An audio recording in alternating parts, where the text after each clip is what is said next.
सबसे पहले आप सभी को मेरा प्यार भरा नमस्कार। जैसा कि आप लोगों को पता ही है, मेरा नाम है सुमन और मैं हूं आपकी टीचर और आपकी करियर सलाहकार। प्यारे बच्चों, आज का वीडियो बहुत ही महत्वपूर्ण उन सभी अभ्यर्थियों के लिए जो 2024 में CUET पीजी कोर्स के लिए एंट्रेंस एग्जाम देने जा रहे हैं भारत की किसी भी सेंट्रल यूनिवर्सिटी के लिए, और वो सारी यूनिवर्सिटी जो CUET पीजी में पार्टिसिपेट कर रहे हैं।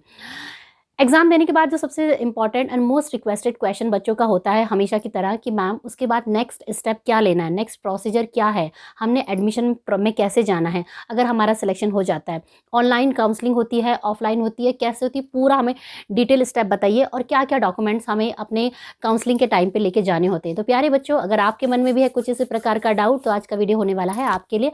आज के वीडियो में मैं आपको बताने वाली हूँ कि CUET पीजी एंट्रेंस एग्जाम देने के बाद आपका नेक्स्ट स्टेप क्या होगा, किस तरीके से यूनिवर्सिटी काउंसलिंग के लिए बुलाती है, क्या डॉक्यूमेंट चाहिए। और इसके साथ साथ जैसा कि आप लोगों को पता है कि एनटीए ने ऑलरेडी जानकारी दे दी है आपके एग्जाम्स को लेके। अभी फिलहाल के लिए उन्होंने एग्जामिनेशन जो सिटी है, advance intimation of your examination city की जानकारी दी है कि कहाँ पे आपका एग्ज़ाम होने वाला है। और जो आपका ये सिटी सेंटर है वो आपका एडमिट कार्ड नहीं है, एडमिट कार्ड आपको एग्जाम से 2 दिन पहले आपको मिलेगा। ठीक है, तो एग्जाम जैसे कि आप लोगों को पता है 16 से लेकर 20 मार्च तक आपके निर्धारित किए गए हैं।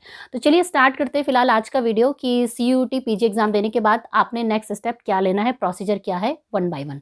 तो प्यारे बच्चों, CUET रिजल्ट घोषित होने के बाद, पीजी रिजल्ट घोषित होने के बाद जो सबसे पहला स्टेप होता है वो है बच्चों के बीच और यूनिवर्सिटी के बीच। तो होता क्या है कि बच्चों को क्या करना है कि जिस भी यूनिवर्सिटी को आपने टारगेट किया, ठीक है, मान लीजिए दिल्ली यूनिवर्सिटी, BHU या उत्तराखंड की हेमवती नंदन बहुगुणा गढ़वाल यूनिवर्सिटी, जो भी यूनिवर्सिटी आपने चूज़ करी है आपने उनको रेगुलरली विजिट करना है। ठीक है, तो जैसे ही आप रेगुलरली उनको विजिट करेंगे, यूनिवर्सिटी आपको इन्फॉर्म करेगी कि हमारा जो है अब पोर्टल ओपन हो चुका है। ठीक है, उनके पास भी एक पोर्टल मिला रहेगा जो कि डायरेक्ट लेके जाएगा आपको समर्थ की वेबसाइट पे।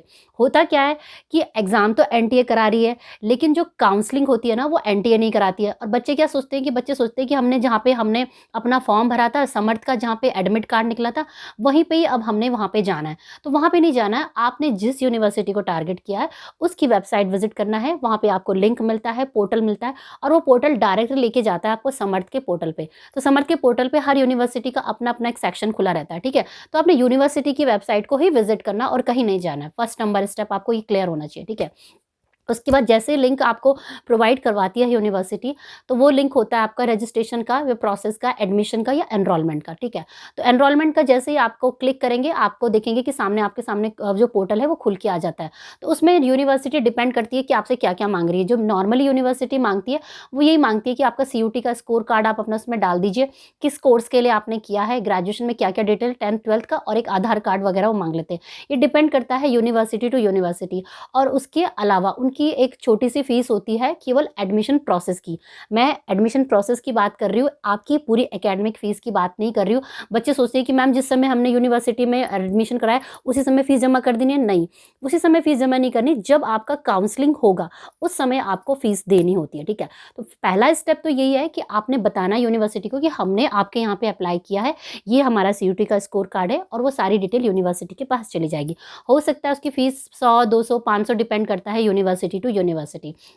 जैसे उत्तराखंड की हेमवती नंदन बहुगुणा गढ़वाल यूनिवर्सिटी पिछले साल तक 80 रुपीज़ होती है अपना एनरोलमेंट का जब आप जमा करते हैं। ठीक है, तो वो डिपेंड करता है सारी यूनिवर्सिटी के ऊपर। तो जब ये चीज़ हो जाती है, आप अपना CUET का स्कोर कार्ड वगैरह अपलोड कर देते हैं वहाँ पे, तो सारा डिटेल यूनिवर्सिटी के जाने के बाद यूनिवर्सिटी करती है आपकी मेरिट की छटनी और आपकी काउंसलिंग की डिसाइड। ठीक है, तो जब आपकी काउंसलिंग होगी उसी समय आपका जो एडमिशन है और रजिस्ट्रेशन है वो कंफर्म माना जाता है, जब आप वहाँ पे बाकायदा जाते हैं।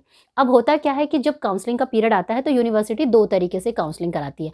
पहली कि ऑफलाइन कराती है, दूसरा ऑनलाइन।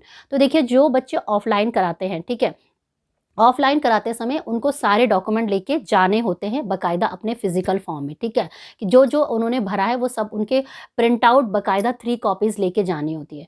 अब जिनका ऑनलाइन चलता है तो वो ऑनलाइन ही अपने डॉक्यूमेंट अपलोड कर देते हैं। तो जो बच्चे ऑनलाइन अपलोड करेंगे ना, उनको मैं यही बोलूँगी कि अपने सारे डॉक्यूमेंट के PDF बना के अभी से रख लीजिए। ठीक है, 10वीं 12वीं आधार कार्ड, CUET का स्कोर कार्ड, CUET का एडमिट कार्ड, ग्रेजुएशन की मार्कशीट, ग्रेजुएशन की जो सर्टिफिकेट है वो सारा, और जैसे आपने किसी रिजर्वेशन के बेसिस पे अगर एडमिशन लिया तो वो भी सारा अपना रेडी करके रहिए। क्योंकि जब आपने वो पूछेंगे ना कि अब ये 10th का मार्कशीट अपलोड करो ऑनलाइन में, अब 12th का करो, तो वो सारी चीज़ें आपने रेडी कर करके रखना होता है, नहीं तो उस समय क्या होगा, आप अपना पीडीएफ ही बनाते रह जाएंगे, तो फिर जो आपका जो मेरिट वगैरह है और जो आपकी काउंसलिंग है वो कहीं ना कहीं आपके मिस हो सकती है। कई बार साइबर कैफे नहीं चलता, कई बार सर्वर नहीं चलता, बहुत सारी चीज़ें होती है। तो ये सारी चीज़ें अभी से रेडी करके रख लीजिए जो बच्चे ऑनलाइन में अप्लाई करेंगे, ठीक है। तो देखिए, और डॉक्यूमेंट आपको क्या क्या रेडी करके रखने हैं वो भी मैं आपको बता देती हूँ। सबसे पहले नंबर पे अपना सीयूटी का जो स्कोर कार्ड है उसका प्रिंट आउट ले लो। अपना एडमिट कार्ड है उसका भी प्रिंट आउट ले लो। बच्चे पूछते हैं कि मैम अब जब सीयूटी स्कोर कार्ड आ गया तो एडमिट कार्ड का क्या करना है। तो भाई देखिए, आपको पता है आजकल एग्जाम्स में कितना फ्रॉड हो रहा है। यूपीएससी जैसे एग्जाम्स में भी भाई एग्जाम देने कोई और चला जाता है, रिजल्ट किसी और का आता है, बाद में क्लेम करते हैं कि हमारी सिलेक्शन हुई थी। तो इसलिए जो बच्चा एग्जाम एडमिट कार्ड का डिटेल भी आपको डालना पड़ेगा और अपना सीयूटी का स्कोर कार्ड वगैरह भी डालना पड़ेगा, ठीक है। इसके अलावा आपके ग्रेजुएशन की जो 3 कॉपीज़ आपको चाहिए मार्कशीट सर्टिफिकेट की, आधार कार्ड आपका चाहिए, फोटोग्राफ आपका चाहिए, 10वीं 12वीं और रिजर्वेशन वगैरह ये सब चाहिए। अब यहाँ पे मैं बता देती हूँ कि जो भी डॉक्यूमेंट आप लेके जाएंगे उसमें 3 कॉपीज़ आपके पास होनी चाहिए। 3 कॉपीज़ क्यों होनी चाहिए नॉर्मली? एक होती है आपके डीन ऑफिस में सबमिट, एक होती है आपके एचओडी ऑफिस में सबमिट, मतलब जिस भी डिपार्टमेंट में आप लेंगे, और एक तीसरी होती है आपके रजिस्ट्रार के पास सबमिट, ठीक है। तो ये सारी कॉपीज़ आपने रेडी करके रखनी है। और सेल्फ अटेस्टेड, अब बच्चे पूछते हैं कि मैम ये सेल्फ अटेस्टेड क्या होता है। देखिए, नॉर्मली क्या होता है ना, जितने भी आपके ये जो डॉक्यूमेंट्स होते हैं ना उनको सत्यापित करना पड़ता है कि भाई ये जो डॉक्यूमेंट है ये बिल्कुल सही है। तो नॉर्मली क्या होता था कि गवर्नमेंट ऑफिशियल्स इनको सर्टिफाइड करते हैं कि हाँ, जो बच्चा मतलब इनको लेके आया है वो यही बच्चा है और ये इसी के डॉक्यूमेंट है। लेकिन अब उन्होंने क्या सिस्टम कर दिया कि आप अपने डॉक्यूमेंट को स्वयं सेल्फ अटेस्टेड करेंगे, यानी कि मैं ही सत्यापित कर रही हूँ कि ये 10 की मार्कशीट, 12वीं की मार्कशीट, ग्रेजुएशन की मार्कशीट मेरी है और मैं ही इसमें एडमिशन ले रही हूँ। तो भाई अगर कोई फ्यूचर में कोई प्रॉब्लम होता है, कोई दूसरा बच्चा एडमिशन ले लेता है, कोई एग्जाम देने कोई दूसरा जा रहा है, तो उसमें आपके ऊपर कोई लीगल एक्शन हो जाता है, ठीक है। तो ये सेल्फ अटेस्टेड आपने करना होता है। सेल्फ अटेस्टेड कैसे करते हैं? साइन करते हैं, अपना साइन करोगे और उसमें लिखोगे सेल्फ SELF और अटेस्टेड ATTESTED और डेट डाल दो, ठीक है। तो इस तरीके से आप सारे डॉक्यूमेंट को अपने अटेस्टेड कर दोगे, ठीक है बच्चों। तो ये है आपका नॉर्मल प्रोसीजर, आपका जो आपने सीयूटी के पीजी के काउंसलिंग में आपने क्या करना है, किस तरीके से जाना है और क्या क्या डॉक्यूमेंट लेके जाने हैं। और रिजर्वेशन जिन्होंने लिया है उनसे रिक्वेस्टेड है कि वो लेटेस्ट अपना लास्ट 6 मंथ का बना लें, ठीक है। और सेंटर का होना चाहिए, स्टेट का उसमें शायद मान्य नहीं होता है, तो उन्होंने बोला है कि सेंटर का ही आपका चलता है, ठीक है। तो आई थिंक ये सारी सफिशिएंट जानकारी मैंने आप लोगों को दे दी है अपने सीयूटी के जो पीजी का आगे का एडमिशन प्रोसेस में क्या होता है, किस तरीके से। और इस वीडियो को सुनने के बाद और देखने के बाद भी अगर आपका कोई प्रश्न है तो आप निश्चित रूप से मुझे कमेंट करके पूछ सकते हैं। बाकी किसी बच्चे को कोई डायरेक्ट करियर हेल्प चाहिए कोई भी, तो वो ले सकते हैं हमारी टीम से। इसकी फीस होती है 299 रुपीज़, ठीक है। तो 299 रुपीज़ देके आप हमसे डायरेक्टली बात कर सकते हैं, यानी कि आपकी मेरे से बात होगी, मेरी टीम आपकी कॉल को है जो वो शेड्यूल करती है। तो ठीक है बच्चों, यही था इंपॉर्टेंट जानकारी आपके सीयूटी के नेक्स्ट प्रोसेस को लेके। सबसे इंपॉर्टेंट चीज़ कि सीयूटी का स्कोर कार्ड और जो एडमिट कार्ड है वो आपको ज़रूर लेके जाना है, ठीक है।